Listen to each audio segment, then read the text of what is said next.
This one really hits close to home. Valentine's Day, Santana Row, a date, a stabbing, a young man dead, Yeah, it's a tough one for sure. and a 13-year-old kid is one of the suspects. Yeah. You've got a ton of research on this case, way more than we usually have. What are we really trying to understand here? Well, I think I mean what's is awful, obviously, but it's the why that's really got me, digging into all Yeah. this. It's not just about this one event. It's like this case cracked open a door on how messed up things can get with juvenile crime, gangs, and the whole justice system, you know? So that night, Valentine's Day, 15-year-old David Gutierrez is out with his girlfriend, Santana Row.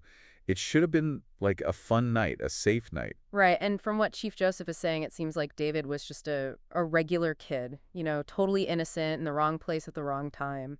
And the police are saying this wasn't a gang thing on David's side.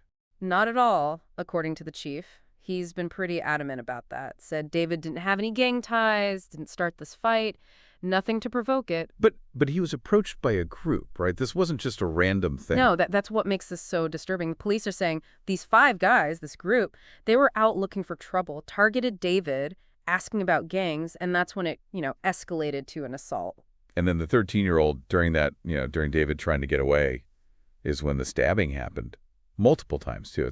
It's hard to even imagine a kid that young. Yeah, it's rough. And when you look at how they were all arrested, it just makes the whole thing more complicated, They used everything, surveillance footage, those police body cams, all that, and identified them pretty quickly. So they got them all pretty fast. Four of them within a week, yeah. The 13-year-old, he went straight to juvenile hall, homicide charges, assault, the whole thing. Then you got three 16-year-olds, same thing, juvenile hall. But the fifth guy, he was 18, Emmanuel Sanchez Damian, he's in county jail on assault charges. Already, just in how they're being held, minors versus adult, you can see how different our system treats them. Exactly. And then you've got Chief Joseph, and what he's saying about all this, it really makes you think. He straight up called out California's juvenile justice system, said it's too lenient, especially with violent crime. Yeah, and what he's really highlighting is this. Even if this 13-year-old is convicted because of his age, he might only be in juvenile hall for 8 months, probably in a facility that's not even locked down, And that brings up this huge debate. Is the system protecting the community if this is the kind of outcome we're looking at? And he's not even the only one saying this, right? There's this whole thing about how California law keeps things secret when it comes to juvenile cases. Like, the public doesn't really know what happens. Right, and that lack of transparency, it can make people distrust the whole system, They start wondering if justice is really being served, if things are balanced between giving a young person a chance to turn their life around, holding them accountable, and protecting everyone else. And in this case, it's especially scary because Chief Joseph is saying adult gang members are using this leniency. They're taking advantage of it. You mean they're using kids to commit crimes because they know they'll get off easier? That's exactly what the chief is saying. He's basically saying some of the policies meant to help young offenders, they're backfiring. They're making it easy for adults in gangs to manipulate these kids who are already, maybe struggling with poverty, not enough chances to get ahead, things like that. So we've got this horrible tragedy, David's death, and it's shining a light on some really messed up parts of our justice system. Where do we even start to figure this out? I think we got to start by looking past the emotion, however justified. We need to understand what Chief Joseph is actually criticizing. He's not saying rehab is bad, but he's pointing at specific policies that he thinks are failing. And one big example is Prop 57. Okay, now that's something I remember. Wasn't that pretty controversial? Remind me, what was that all about again? So Prop 57, that was what, 2016? Yeah, 2016. The idea was to reduce how crowded prisons are, give judges more power when it comes to sentencing. For juveniles, it meant judges got to decide whether to try them as adults for certain felonies, the really serious stuff. Before that, it was more up to the prosecutors, right? Right. So Chief Joseph, what he could be saying is that shift went too far the other way. It made it harder to hold young offenders accountable, even for really violent stuff. He thinks it's not enough of a deterrent anymore. That's a big part of it, yeah. He's saying this change, plus some other sentencing reforms, they've created a system where even for violent crimes, the consequences aren't enough. And that might be why gangs are using minors more. It's like they're exploiting it. He's calling for a serious look at all this, especially with David's case, how awful that was. It's tough, though, isn't it? You want a system that gives young people a chance, a chance to turn their lives around, but then you got to protect the community, make sure there's justice for the victims, the families, everyone. 100%. And it's not like this is just a California thing. This debate is happening everywhere. People are realizing how complex juvenile justice is, how it's not just about punishing kids. They're looking at rehab, restorative justice, all that. Restorative justice, that sounds, I don't know, kind of touchy-feely. What does that actually look like? It's a broad term for sure, but basically it's about shifting the focus, not just punishment, but fixing the harm that was done, figuring out what the victim needs, the offender, the whole community. So it could be things like the victim and offender actually talking to each other. Yeah, or community service, maybe programs to help young people get job skills, learn how to, make things right. Instead of just locking them up and forgetting about them, you're giving them a chance to actually become part of society again. Exactly. And there's more and more research saying that this kind of stuff actually works better than just punishing them, especially if you want to keep them from committing crimes again. Makes sense, right? If you just punish, punish, punish, you're not really dealing with, like, why they did it in the first place. You got it. That's why it's so important to understand how gangs recruit, how they get to these kids. You got to look at the bigger picture, like poverty, not enough chances for education, violence in their lives, feeling like there's no hope. That's where gangs thrive. So it's not as easy as just saying, hey, don't join a gang, right? These kids, they're dealing with some heavy stuff. They're looking for somewhere to belong, somewhere to protect them, something they're not getting anywhere else. It's exactly that. And gangs, they know what they're doing. They prey on these kids, make them feel like family, give them a purpose, even money sometimes. It can be really tempting when you feel like you've got nothing. It's almost like a business, targeting a certain type of customer. Spot on. And just like any good business, you got to understand your customer. Gangs, they offer this twisted version of the American dream, power, respect, but you get it through violence, through crime. So how do you fight that? How do you get to these kids before the gangs do? That's where you need those programs, the ones that step in early.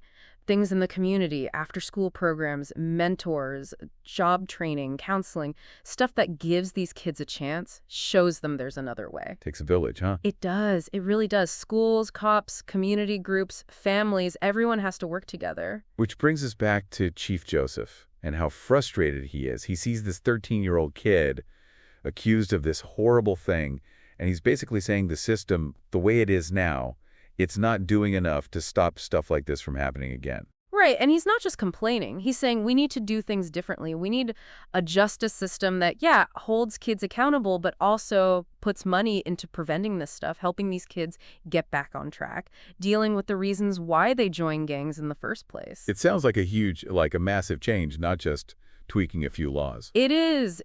But there are people out there doing amazing things. Look at the Cure Violence program. They treat violence like it's a health problem, like a disease. They go into communities, try to stop the cycle of revenge, keep shootings from happening. So there are things that work? There are, and there's Homeboy Industries in LA. They help former gang members get jobs, get those tattoos removed, all kinds of support to get back on their feet. So there's hope. There are programs that actually make a difference? For sure. But they need money. They need people to back them up, and we got to move past this whole on-crime thing. That doesn't always work. Speaking of tough, we haven't even talked about David's family, his friends. That GoFundMe page you found, it's heartbreaking. You can really see how much pain this has caused. And that can't be forgotten. Justice for the victims, that's essential. But it can't just be about punishing someone. It's got to be about holding them accountable, helping them change, and making sure this doesn't happen to someone else. We can't bring David back, but we can try to make things better, safer for everyone. This has been a lot. We start with this awful crime, but we've ended up talking about so much more. It's about the choices we make, the systems we build. How do we stop this cycle of violence? It is, and it's a call to action for all of us, to try to understand how complicated all this is, to talk about it even when it's hard, and to push for solutions that are both fair and compassionate. I'm getting the feeling there's no easy answer here. No, there isn't. It's a long road. But it sounds like there are ways forward if we're willing to try. I feel like we've barely scratched the surface here. This whole thing, it's been, wow, heavy stuff, but man, really makes you think. Right. And that's kind of the point, isn't it? We can't hide from these conversations. They're tough, but the more we understand all this, juvenile justice, gangs, all the stuff that leads up to this, the better chance we have to actually change things. You said earlier that Chief Joseph feels kind of, I don't know, powerless. Like, what can cops or even, people who make laws, what can they do differently based on what we talked about? Well, I think one thing is cops need to be better at working with groups in the community. The ones that already have a connection with these kids, the ones who are at risk. They've got that trust that the police might not. It's about working together, not separately. So instead of just like showing up after a crime, it's about getting ahead of it, keeping kids away from gangs in the first place. Yeah. And when it comes to laws, we got to put more money into those programs, the ones we talked about, after school stuff, mental health, job training. That's where the money needs to go. So it comes down to money. And I guess the people in charge actually caring enough to spend it the right way. That's a big part of it, for sure. We have to make this a priority, be willing to invest for the long haul. And it's not just throwing money around. It's got to be smart. Put it where it works. What about schools? I feel like schools could do a lot, reach these kids before gangs even get to them. Totally. Schools are huge. They can create a safe place for these kids, anti-bullying programs, teaching them how to handle tough situations. That stuff can make a big difference. And talking about gangs, right? Like actually explaining how dangerous that life is. Yeah, but it can't just be like one assembly and done. It's got to be a real conversation, keep happening, be part of how the school works. It sounds like regular people can do stuff too, even if they aren't, cops or teachers. Definitely. You can volunteer, mentor a kid, just be aware, notice if someone's struggling and offer help. Even talking about this stuff with your family, your friends, that helps. It gets people thinking. It makes it less of a, I don't know, my taboo subject. So it's about knowing what's going on, getting involved, speaking up. Yep. Every voice counts. And doing something, even if it seems small, it can make a difference. That's what I'm taking away from all this. We started with this terrible thing, David's death, but we ended up talking about, wow, these huge problems, stuff that affects everybody. And remember, these aren't just statistics. These are real people. David's story, it's a wake-up call. It shows us what happens when we don't deal with these problems. It makes you want to do something, anything, to make things better. It does. We can't bring David back, but we can try to make the world a safer place, a fairer place, a kinder place. Well said. Thanks for being here, for talking about all this. Thanks for having me. I hope everyone listening, keeps learning about this, keeps talking about it, and tries to be part of the solution. Until next time, keep learning, keep asking questions, and keep trying to make a difference.